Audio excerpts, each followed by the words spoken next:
और हम जैक को देखते हैं जो वहाँ से कहीं और आ चुका है। वो देखता है कि वो एक बीच पर है और उसके आसपास कोई अपना रेडियो ऑन करता है, लेकिन उसमें कुछ नहीं आ रहा होता। जैक को लगता है कि शायद रेडियो खराब हो चुका है। आगे वो अपने कुछ दोस्तों को फोन करने की कोशिश करता है, लेकिन उसका फोन भी नहीं चल रहा था। जिसके बाद वो तैयार होकर अपने ऑफिस के लिए निकल जाता है। रास्ते में वो अपनी कार में पेट्रोल डलवाने के लिए एक पेट्रोल पंप पर रुकता है, लेकिन दुकान के अंदर जाकर वो देखता है कि कैश काउंटर पर कोई नहीं था। वो किसी को इधर उधर ढूंढने लगता है, पर तभी उसे किचन में से धुआं आता हुआ दिखाई देता है। जैक अंदर जाता है तो वो देखता है कि वहाँ पर कोई पानी उबालने के लिए रखकर पता नहीं कहाँ चला गया है। वहीं पास में ही एक टॉयलेट का दरवाजा अंदर से बंद था, तो जैक को लगता है कि अंदर कोई तो जरूर होगा, लेकिन जब वो उसके अंदर देखता है तो वो भी खाली होता है। फिर जैक उस जगह से थोड़ा आगे जाता है और देखता है कि पिछली वाली सड़क ही नहीं बल्कि इस सड़क पर भी कोई नहीं है। अब जैक को थोड़ा अजीब लगने लगता है, लेकिन फिर वो सोचता है कि चलो ऑफिस जाकर देखते हैं, वहाँ पर कोई ना कोई तो मुझे मिल ही जाएगा। फिर थोड़ा आगे जाने पर उसे घर में कुछ मूवमेंट होती हुई दिखाई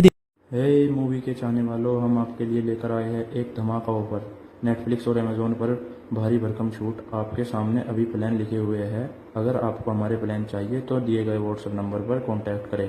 नेटफ्लिक्स और अमेजोन जैसे किसी भी प्लेटफॉर्म के लिए संपर्क करें। देती है तो जैक तुरंत अपनी कार रोककर उस घर में चला जाता है। वो दरवाजा खटखटाता है पर कोई भी दरवाजा नहीं खोलता। आखिर में परेशान होकर जैक कांच तोड़कर अंदर चला जाता है। वो देखता है कि घर तो पूरा खाली पड़ा है और किचन में पानी का पाइप टूटने की वजह से पानी लीक हो रहा है। जैक उस पानी की सप्लाई को बंद करता है और उस घर से बाहर निकलकर अपने ऑफिस की तरफ जाने लगता है। फिर थोड़ा आगे जाने पर उसे सड़क के बीचों बीच एक गैस का टैंकर खड़ा हुआ दिखाई देता है। वो उस टैंकर के अंदर जाता है और वहाँ पर पड़ी हुई एक वॉकी टॉकी से किसी से बात करने की कोशिश करता है, लेकिन उसमें से भी उसे कोई रिप्लाई नहीं मिलता। फिर वहाँ से थोड़ा आगे जाने पर वो शहर पहुँच जाता है, लेकिन वहाँ पर भी उसे कोई इंसान नहीं दिखता। अब जैक यहाँ पर डरने लगा था और उसे लग रहा था कि मैं कोई सपना तो नहीं देख रहा, क्योंकि ऐसा तो हो ही नहीं सकता कि सभी लोग रातों रात गायब हो जाएं। तभी जैक को एक जगह से धुआं निकलता हुआ दिखाई देता है। वो सोचता है कि शायद वहाँ पर तो कोई जरूर होगा, लेकिन वहाँ पर जाकर वो देखता है कि वहाँ तो एक प्लेन क्रैश हो रखा है। जैक सोचता है कि चलो प्लेन के अंदर मरे हुए लोग तो होंगे ही, लेकिन जब वो उस प्लेन के अंदर जाता है तो वहाँ पर भी उसे कुछ नहीं मिलता। इसके बाद जैक अपने ऑफिस आता है, जहाँ पर वो किसी तरह की रिसर्च के ऊपर काम कर रहा था। वहाँ आकर वो देखता है कि उसकी सभी मशीनें तो सही चल रही थी। जैक वहाँ पर किसी को कॉल करने की कोशिश करता है, लेकिन दूसरी तरफ से कोई भी उसका कॉल नहीं उठाता। तभी जैक के मॉनिटर पर एक मैसेज आता है जिसमें लिखा था कि ऑपरेशन फ्लैशलाइट पूरा हो चुका है। जैक जल्दी से उठता है और पूरे ऑफिस में अपने साथियों को ढूंढने लगता है, लेकिन पूरे ऑफिस में उसके अलावा कोई नहीं होता। तभी वो कंट्रोल रूम में जाता है और देखता है कि उसका बॉस तो वहीं पर बैठा है। अब जैक जैसे ही उसके कंधे पर हाथ रखता है, वो देखता है कि उसका बॉस तो मर चुका है। अब ये देखकर जैक डर जाता है और भागकर वहाँ से बाहर आ जाता है। वो जल्दी से उस ऑफिस से निकलने की कोशिश करता है, पर तभी वो देखता है कि ऑफिस के सारे दरवाजे अपने आप लॉक हो चुके हैं। तभी जैक अपने कैबिन में आता है और रिकॉर्डर उठाकर कहता है कि आज जुलाई 5 है और हमारा ऑपरेशन फ्लैशलाइट फेल हो चुका है, जिसकी वजह से दुनिया के सभी लोग गायब हो चुके हैं। सिर्फ मैं ही हूँ जो यहाँ पर अकेला बचा हूँ। जिसके बाद वो उस रिकॉर्डिंग को टेबल पर रखता है और वहाँ पर एक बॉम्ब ब्लास्ट करके उस ऑफिस का दरवाजा तोड़ देता है। इसके बाद वो एक रेडियो स्टेशन में जाता है और कुछ ब्रॉडकास्ट करने लगता है। वो अपना नाम और अपना पता बताता है और कहता है कि अगर कोई भी जिंदा हो तो मुझे आकर मेरे एड्रेस पर मिलना। इसके बाद वो पूरे शहर की दीवारों पर अपना नंबर और एड्रेस लिख देता है। जिसके बाद वो एक पुलिस कार को लेकर गली गली अनाउंसमेंट करता है कि अगर कोई भी जिंदा है तो प्लीज आकर मुझे कांटेक्ट करे। और इसी तरह ये सब करते हुए कई दिन बीत जाते हैं, लेकिन एक भी इंसान जैक को कांटेक्ट नहीं करता।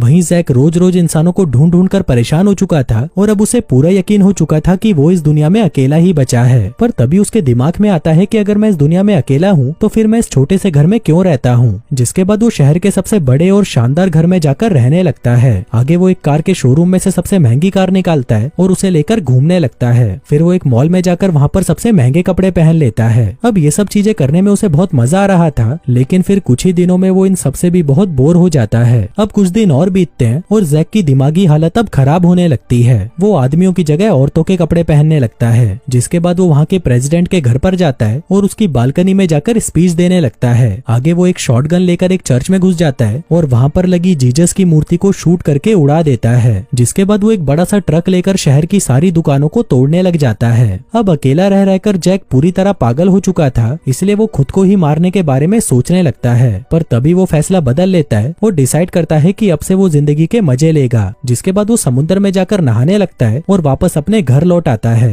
जैसे कि वो अपनी जिंदगी एक नए सिरे से शुरू करने वाला हो। फिर एक दिन जब वो अपने घर पर आता है तो वहाँ पर उसे कुछ आवाजें सुनाई देती हैं। वो देखता है कि वहाँ पर एक लड़की थी जो उसके ऊपर गन पॉइंट करी हुई थी। अब उस लड़की को देखकर जैक बहुत खुश होता है और उसे गले लगा लेता है, क्योंकि इतने दिनों बाद उसने कोई इंसान देखा था। वहीं वो लड़की भी जैक को देखकर बहुत खुश होती है। आगे वो लड़की उसे अपना नाम जेनी बताती है। वो कहती है कि एक सुबह जब मैं सोकर उठी तो सभी लोग गायब हो चुके थे। मैं अकेली ही पूरे शहर में घूम रही थी, पर तभी मैंने दीवारों पर आपका एड्रेस देखा तो मैं यहाँ पर आ गई। अब बातें करते करते जेनी सो जाती है और वहीं जैक भी पास में ही बैठा उसे देखता रहता है, जिसके थोड़ी देर बाद वो भी सो जाता है। अगली सुबह वो दोनों शहर की तरफ जाते हैं, क्योंकि उनको लग रहा था कि अगर हम दोनों जिंदा हैं तो कोई और भी जिंदा हो सकता है। लेकिन काफी ढूंढने के बाद भी उन्हें वहाँ पर कोई इंसान नहीं दिखता। फिर ऐसे ही एक दिन जैक जेनी को अपने एक एक्सपेरिमेंट के बारे में बताता है कि हम वायरलेस एनर्जी बनाने की कोशिश कर रहे थे, लेकिन उस एक्सपेरिमेंट में हम फेल हो गए और मुझे लगता है कि शायद इसी की वजह से सभी लोग गायब हुए हैं। अब ये सुनते ही जेनी डर जाती है और वहाँ से चली जाती है। अब ऐसे ही कुछ दिन और निकल जाते हैं और अब जैक और जेनी एक दूसरे के करीब आने लग गए थे। आगे वो दोनों बाहर आते हैं और अपनी पसंद की वो सारी चीजें करते हैं जो वो हमेशा से करना चाहते थे।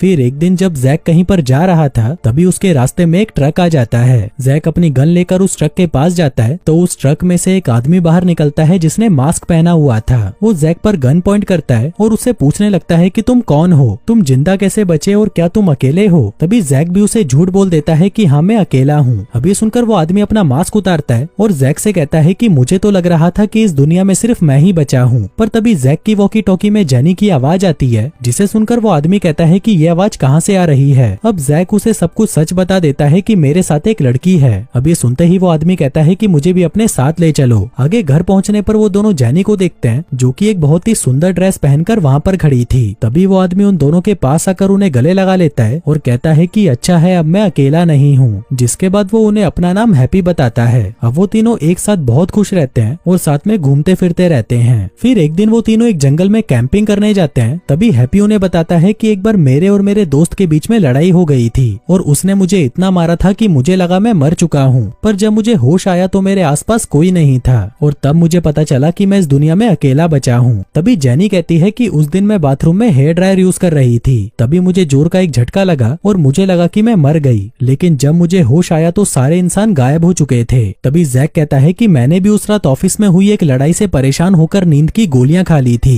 लेकिन फिर सुबह उठते ही मैं इस दुनिया में अकेला ही बचा था। फिर उसी रात जब ये सभी सो रहे थे तभी जेनी को बाहर किसी के गाने की आवाज आती है। फिर जेनी जब बाहर जाती है तो वो हैप्पी को वहाँ पर देखती है जो एक कब्र पर खड़ा होकर गाना गा रहा था। जेनी को लगता है कि इसको डिस्टर्ब करना सही नहीं है, इसलिए वो वापस आकर सो जाती है। अगली सुबह जैक अपने किए हुए एक्सपेरिमेंट की जांच कर रहा था, जिस दौरान वो हैप्पी और जेनी को साथ में जॉगिंग करते हुए देखता है। जेनी उससे पूछती है कि तुम्हारा फ्रेंड तुम्हें मारना क्यों चाहता था। हैप्पी कहता है क्योंकि मैं उसकी पत्नी के साथ सो रहा था और फिर मैंने उसे मार डाला। अब ये सुनते ही जेनी घबरा जाती है और वहाँ से चली जाती है। फिर घर आते ही जैक जेनी से पूछता है कि क्या हुआ, तुम रो क्यों रही हो, जिस पर जेनी कहती है कि कुछ भी नहीं। फिर जैक हैप्पी से पूछता है कि जेनी को क्या हुआ। हैप्पी कहता है कि पता नहीं, मैंने तो उसे कुछ नहीं बोला। अब जैक और हैप्पी के बीच में लड़ाई हो जाती है और जैक अपनी कार लेकर वहाँ से चला जाता है। तभी हैप्पी को भी गुस्सा आ जाता है और वो भी एक गाड़ी लेकर जैक के पीछे पड़ जाता है। वहीं इन दोनों को गुस्से में देखकर जेनी भी अपनी कार लेकर इनके पीछे जाने लगती है। तभी जैक हैप्पी की गाड़ी से टकराता है और एक गड्ढे में जाकर गिरता है, लेकिन इसमें किसी को भी चोट नहीं लगती। इसके बाद ये दोनों फिर से लड़ने लग जाते हैं, पर तभी जेनी उन दोनों पर गन पॉइंट कर देती है और कहती है कि आपस में लड़ना बंद करो। अब वो दोनों ही उसकी बात मान जाते हैं और जेनी के साथ वापस घर जाने लगते हैं। तभी रास्ते में जैक उनसे कहता है कि जिस घटना के बाद सभी लोग गायब हुए थे वो वापस होने वाली है और इसमें अब हम तीनों भी गायब हो सकते हैं। अब ये सुनते ही वो दोनों डर जाते हैं। इसके बाद वो तीनों जैक के ऑफिस जाते हैं, जहाँ पर जैक देखता है कि कल सुबह 6 बजे वो घटना वापस होगी। अब इन तीनों को कैसे भी करके इसे रोकना था, पर तभी एक लाल रंग की रोशनी आती है और इन तीनों को अजीब अजीब चीजें दिखाई देने लगती हैं। हैप्पी को लगता है कि दुनिया उल्टी हो गई है और वो उल्टा चलने लगता है, लेकिन फिर कुछ ही मिनटों में सब कुछ नॉर्मल हो जाता है। तभी हैप्पी और जेनी एक दूसरे को गले लगा लेते हैं, जो देखकर जैक को जलन होने लगती है। आगे जैक अपना रिकॉर्डर ऑन करता है और उसमें कहता है कि आज जो कुछ भी हुआ वो सिर्फ इस घटना का छोटा सा हिस्सा था। असली घटना तो कल होने वाली है और उसका मेन रीजन है मेरे ऑफिस से निकलता हुआ रेडिएशन। अगर हम मेरे ऑफिस को ही खत्म कर दें तो सब कुछ वापस नॉर्मल हो जाएगा। इसके बाद वो तीनों एक गोडाउन में जाते हैं, जहाँ पर ट्रक भरकर बारूद पड़ा हुआ था और इतना बारूद काफी था जैक के ऑफिस को बर्बाद करने के लिए। आगे हैप्पी उस ट्रक को लोड करके ऑफिस की तरफ निकल पड़ता है और वहीं जैक और जेनी भी उसके आगे चल रहे थे। इसी दौरान जैक जेनी से कहता है कि हम दोनों पहले कितने क्लोज थे, लेकिन हैप्पी के आने के बाद तुम मुझसे दूर जा चुकी हो, इसलिए अब तुम सच बताओ कि तुम मुझे पसंद करती हो या हैप्पी को। जेनी कहती है कि मुझे तुम दोनों ही पसंद हो, लेकिन हैप्पी को लेकर मेरे अंदर हमदर्दी है। मैं उसको जैसा समझ रही थी वो वैसा इंसान नहीं है, बल्कि वो तो बहुत ही अच्छा है। जिसके बाद वो जैक की कार से निकलकर हैप्पी के ट्रक में जाकर बैठ जाती है। अब ये देखकर जैक को गुस्सा आने लगता है, लेकिन वो बेचारा कुछ कर नहीं सकता था। पर तभी जैक देखता है कि उसके रेडियो में अलार्म बज रहा है, जिसका मतलब था कि उसके लैब में रेडिएशन लेवल बहुत ज्यादा बढ़ चुका है और अगर ये लोग ट्रक को ऑफिस के पास भी लेकर गए तो ट्रक में पड़ा हुआ बारूद ब्लास्ट हो जाएगा और हैप्पी और जेनी वहीं पर खत्म हो जाएंगे।